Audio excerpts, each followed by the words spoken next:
Hello. Today's spooky adventure starts us off here at the Tunnelton Tunnel, just outside of Tunnelton, Indiana, in Fort Rickner. This is supposed to be one of the most haunted tunnels in the state. It's a little tricky to find. It's just off a river road, but I'll try to put the best directions I can in the description below because it is kind of a little bit tricky to find. But once you find the parking area, it's literally right here. But you can see the tunnel behind me. It's graffitied up, unfortunately. But we're going to tell you a little bit of history about this, about what makes this place haunted. There's a couple things that they talk about. One was when they was making this or building this tunnel. Was first of all, it was built in 1857 for the Ohio Missouri Railway, which now it's still an active track, but the train runs like once a week through this area. The CSX Transportation, I believe, is who runs it. But when they were building it, there was actually a cemetery on top. Everything comes down to cemetery. You notice that? But it's what they say. There was a cemetery on that when they were blowing through the rock. Obviously, they got to the bottom of the cemetery and some bodies were falling down. And they said some of those souls and spirits are wandering around because they were disrupted. And if that's the case, I can understand that. But the biggest one, which has got some more proof to it than the other one, is a fellow by the name of Henry Dixon. He was a night watchman here. They used to have a watchman here working day and night to make sure they keep the track clean of debris, vandalism, whatever. And he was a night, worked during the night, so he would carry a lantern with him at night, which is all we'd have in this big old tunnel, because the tunnel's like 1,730 feet long. It's a pretty good sized tunnel. And the next day, the day watchman came and found him dead with a fatal wound to the head, but nobody really knows exactly what happened or who did it or why. And his lantern was still lit, laying beside him. So they say a haunt you see is you hear footsteps, you even see the glow of an actual lantern through the tunnel. Now that if we see that, that's going to be absolutely creepy.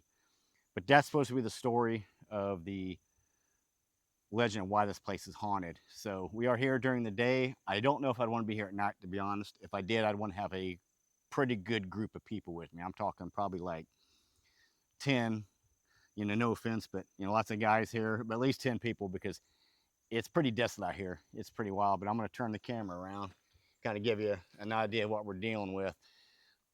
So I got some really high powered flashlights to hopefully light some of this up here. I don't know how far we're going to go. I don't know if we're going to walk the tunnel all the way to the end. I don't know. There's a point where you can't see. Hopefully this light will light up so it's not too dark for you when we're filming it. But yeah, as you can see, that's a pretty wide tunnel. Unfortunately, it's graffitied up, unfortunately. But it's pretty wide, so you could easily get out of the way if you're walking here and a train would come. Obviously, they got these little cutouts here in the wall where the night watchman used to stand guard while the trains went by. Give you a look out here what it looks like. They probably stuck back in these cubby holes. They're on both sides of the track. You can see one over there. But yeah, this is really going to be dark. There's the entrance, one to the next entrance. But we're going to try to light this thing up with these supposedly bright lights.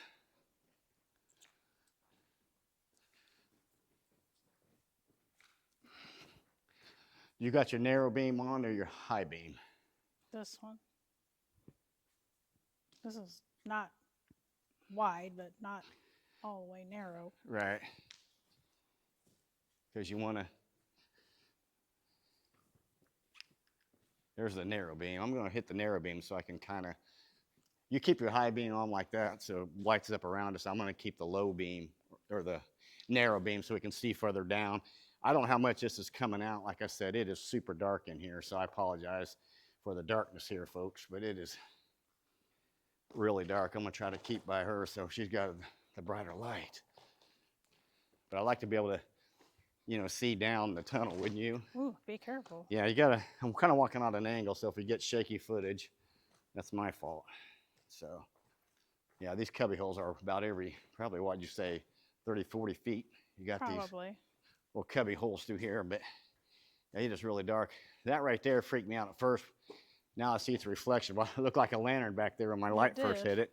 I didn't know what to expect, but Yeah. I don't know what that is. yeah, it's probably just a reflection. But Probably.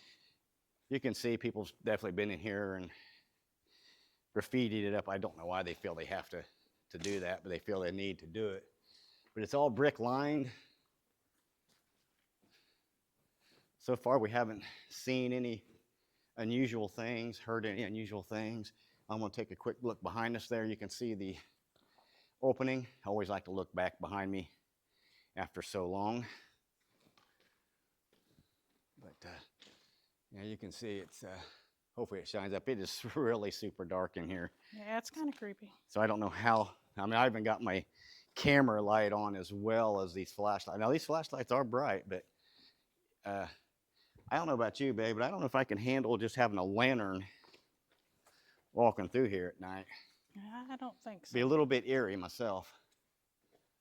You know, daytime it's kind of creepy in itself here, but I can't imagine it being here at night when it's got no source of light coming in from any angle whatsoever. Okay, I can kind of see light down. It looks like that we're coming around the bend there. You can see probably where you start seeing that exit tunnel. You see where I'm talking about right there, babe? Yeah. You can kind of see, if you shine away, you can kind of see the light. You probably can't pick that up on camera, but yeah, this is some kind of reflection. Looks like a metal Yeah, piece. some kind of reflection or some cans through here. I may shut some of this off because it's unfortunately this camera is not the best in dark. So I'll probably end up cutting this off until we get to the other side, and then I'll bring you back. Get that. It's telling you how far to each. Yeah.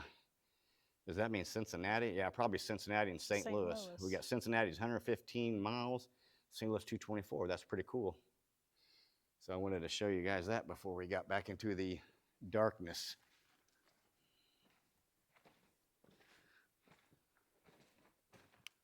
All right, now I will bring you back when we get on the other side and get some light. All right, welcome back here. There was nothing to see, really just dark, the usual track, cubby holes, graffiti. Wouldn't probably seen it anyway. It is extremely dark in here, even with these bright lights. And these are like really bright flashlights. Watch your footing right there, babe. But here, as you can see, this is the end of the tunnel. We have reached it. There's a lot of standing water over there. I'm glad we didn't walk over that side. But yeah, you look back there now. It is completely black like a cave, and the temperature's a lot cooler down here too, which is kind of interesting. But this is the other side. We're going to see what it says if it's on the other side of it, see if it's got any writing, and I'm sure it's all graffitied up as well. All right, we have made it, folks. We have made it to the other side. Very muddy over here. Let's turn you around and see what we got. Big tunnel. Oh gosh, almost stepped on that dead mouse. Yeah, that's not good. Yeah, it pretty much looks the same on this side, maybe a little bit less graffitied. Oh, it says big tunnel on this side. Yeah, 1908, it says right there. But it was built in 1857, like I said. It's all brick lined. It's still used, like I said, but only one train a month or a week comes through here. But that's it. But this, I'd say it's less graffitied on this end.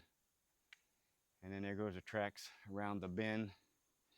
But yeah, it is really dark over there, so we wanted to show what the other side looked like. It's pretty much identical, I would say.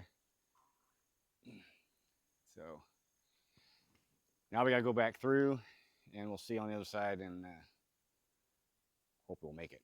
I'll see you then. Quick little bonus feature here. If you come down here on Tunnelton, it's off River Road. It's a gravel road. Just want to let you know. But this is what you're going to be looking for when you come down south off from Tunnelton Road into River Road. This is the parking area you're going to see. Here's the path. The path right here that I'm pointing to right here. This is where you're going to walk up. That way it's kind of steep. It just curves up to the right a little bit, and then just going to look to your right. And boom, there's the entrance to the tunnel. I just wanted to get you an idea of what you're looking for if you want to come out here, because this was not, I don't think, really discussed on any video, so I'm giving you a location. Do not go down this big one here.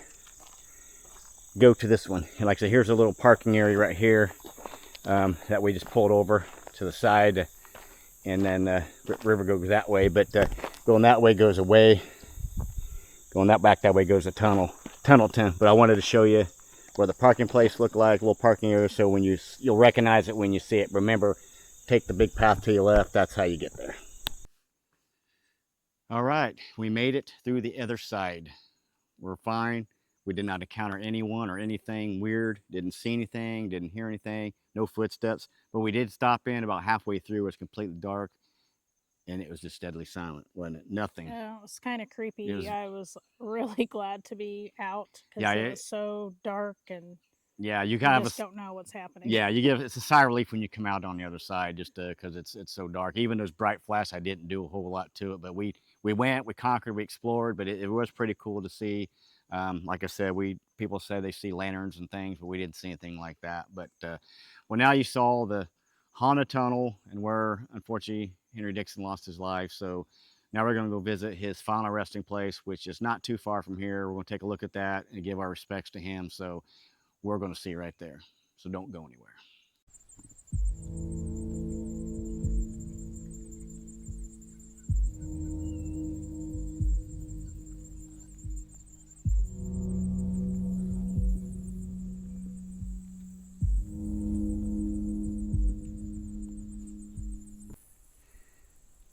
Well, we hope you enjoyed that pretty cool tour of the Tunnelton Tunnel, where unfortunately Henry Dixon faced his demise. And that led us to his resting place, where I was telling you he was going to go next. This is at Proctor Cemetery. It's way out in the middle of the sticks. It's also by Dixon Chapel. That's what's behind us. We're going to look at his final resting place here in just a second. The easiest way to find his grave is when you're coming off the road. I'll kind of pan the camera out.